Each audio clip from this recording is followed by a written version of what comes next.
Hi Sagittarius, welcome to your end of July 2020 General Tarot Update. It's Raina here, so just doing my thing.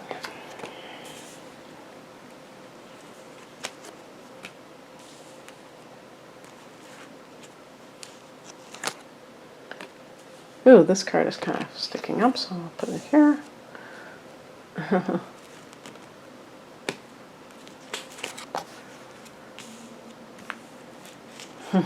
Being a Sagittarian, seeing that Tower card, I'm like, whoa, what's going on with this? All right.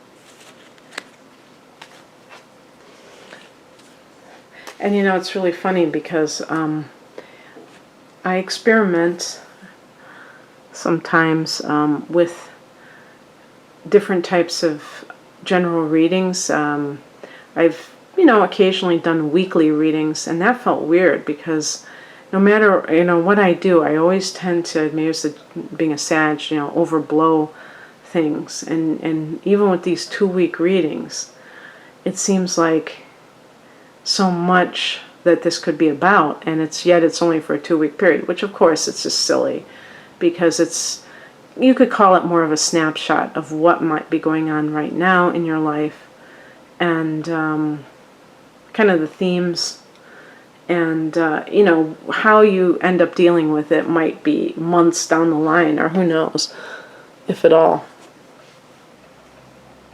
The heart of the matter is the Four of Wands, which is a card of the happy home.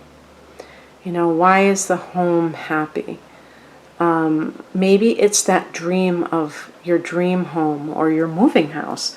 Yeah, because actually, what is going on? Well, I would, actually I was thinking of my own chart, but that's for my natal chart. So that's a very important thing to note, that when I do these tarot readings, I'm typically doing them for the sun signs. I don't really, people identify sometimes with their rising signs and they will watch those tarot readings. But when I talk about the astrological transits for Sag, I'm talking about the sun and the rising. However, in your natal chart, if you're watching this for sun and Sag, your natal chart may be totally different, and this may be relevant for you in that case. The point is that the Four of Wands is a card of marriage or a new home, a home that is full of joy for some reason. And if this is not your reality, Sag, then it might be something that is becoming more and more important to you for whatever reason. In the past position, we have the Ace of Swords, which is kind of like becoming clear about something.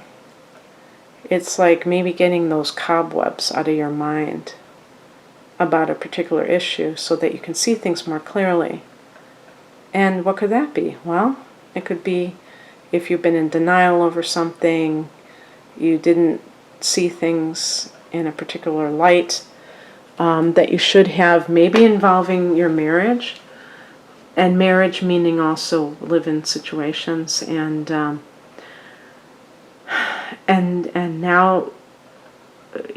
being in denial can be, oh, it's not that bad. You might have known that something wasn't right, but you still stuck with it.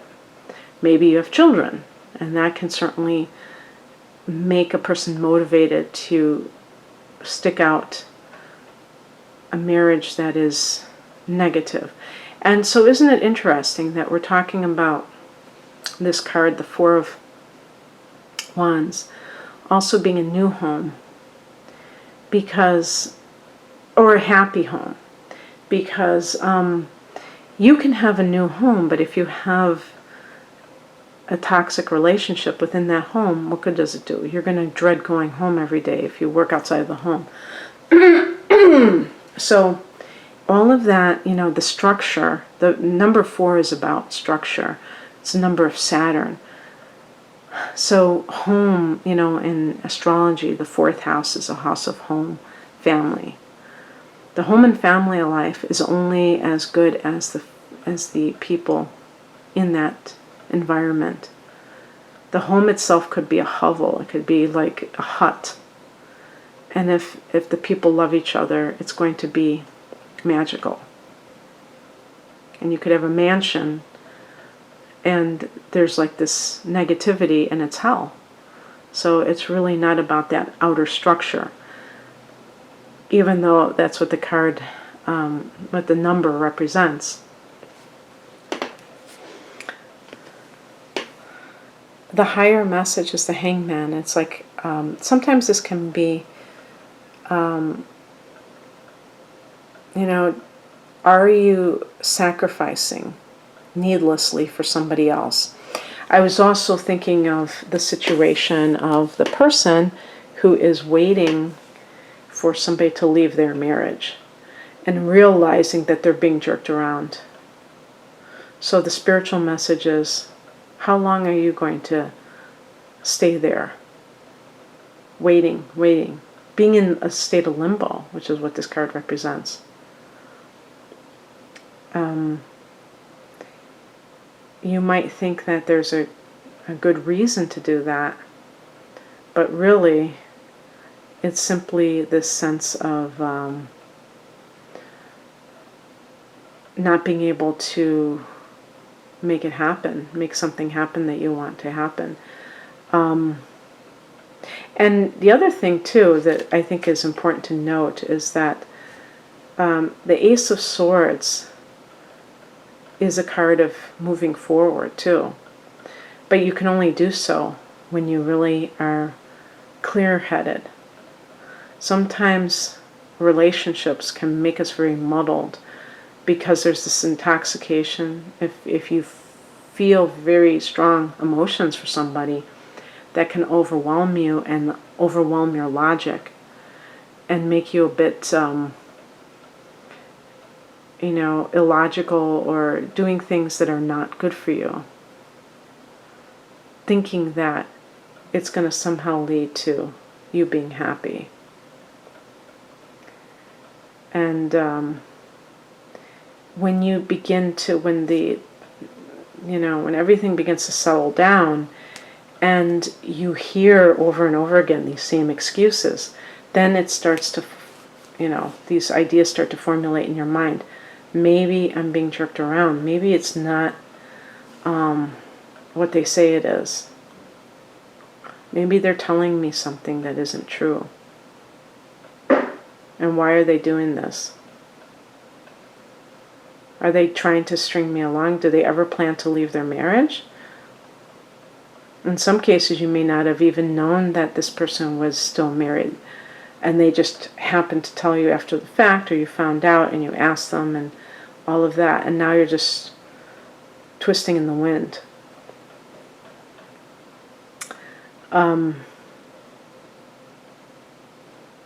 But when you start to see things as they really are, it's a catalyst. And even if you don't take action in this moment, at least you have cleared the cobwebs and seen things more clearly. Actually, speaking of that astrologically, Sadge has their fourth house is Pisces. And of course, I'm talking in a general sort of way. And Neptune is transiting the fourth house. So there may be some kind of things in the home that are not quite as they seem, and now you're starting to put two and two together, and it is it's unsettling sometimes. And this could even be childhood too. So even though the Four of Wands, I don't think it's specifically connected to childhood, but and I could be wrong about that, but I would include that as well as your childhood, and seeing how you allowed yourself, maybe you have kept yourself from doing certain things because you feel held back by the past. And doesn't have to be that way. Once you see things as they are. I see the Four of Wands for somebody who has been living in illusion, to kind of idealizing your childhood and not seeing some of the real pain that existed. I think Sagittarius can do that sometimes. Trying to be very positive, which is a good thing, but sometimes you have to acknowledge, that there were painful things in order to really understand that there's healing that needs to be done,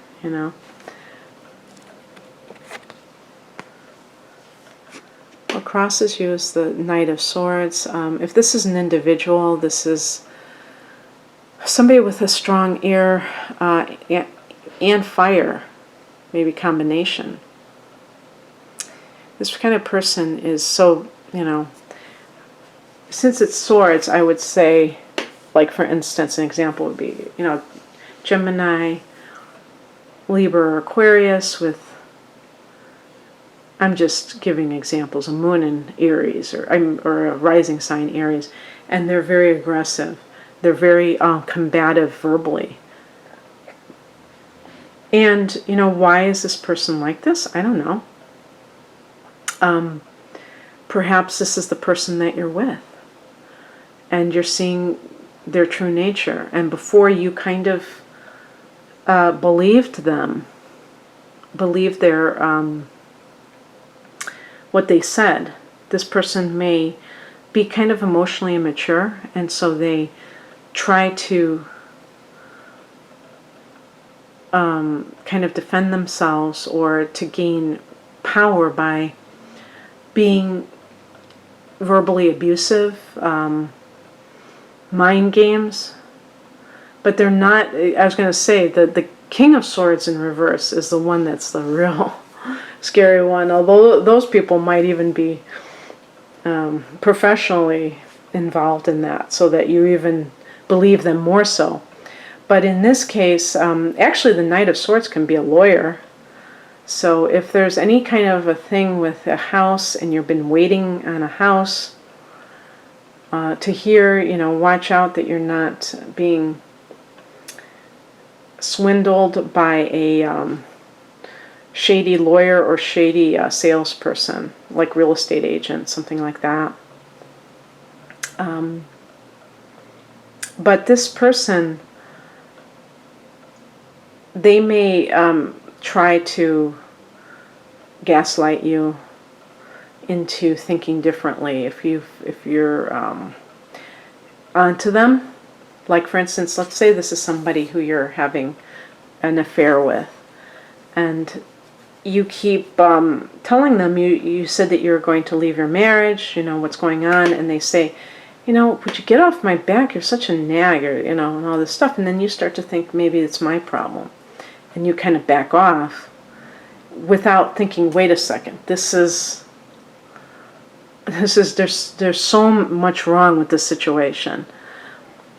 And that's what I see with the Ace of Swords, realizing, that a situation may be really, messed up, but still kind of being in between that and wanting it to be the way you want it to be, What's coming in, the Tower card, this is a sense of release. Something has to give. It can be a, things going on under the surface, and then all of a sudden the big explosion, if you will. And one of the ways that this can come about is through finding out the truth about a situation that you didn't know, and being like, oh my God, this person told me that they were. First they didn't say anything about it, and then when I looked on their Facebook, I found out, I saw this woman, and they said, yeah, but we're separated. Now I find out that they are not separated, they live under the same roof, and they have 3 kids. But it was building. That's the point, is that it'll release you from that situation that is a dead end. And then it'll release you from that hangman situation. Or finding out that, you thought you were going to move into this house, or you had everything ready, and you find out that that was all a scam or something like that. Well, you've been hanging on, you've been waiting to hear back, and now you can move on. That's the point of the Tower card, whatever that represents to you. The outcome is the Nine of Pentacles, which is a card of being financially independent. And this is actually a good money card, because it's like you can do things on your own terms. You may have been feeling kind of jerked around by a real estate agent, and now you can take your ball somewhere else. Maybe you were even making a sacrifice and for this so-called dream house that was too good to be true. And now you have the ability to go somewhere else. You've been released from an untenable situation. A marriage that is not working out. You have the resources to live comfortably by yourself and away from this drama, away from, and also to make the Four of Wands happen, actually become a reality. Okay, Sag, that's what I have for you. I hope that you enjoyed this. If you'd like a personal reading, the link is below. Thanks so much for watching. I hope you have a great rest of July. Take care. Bye.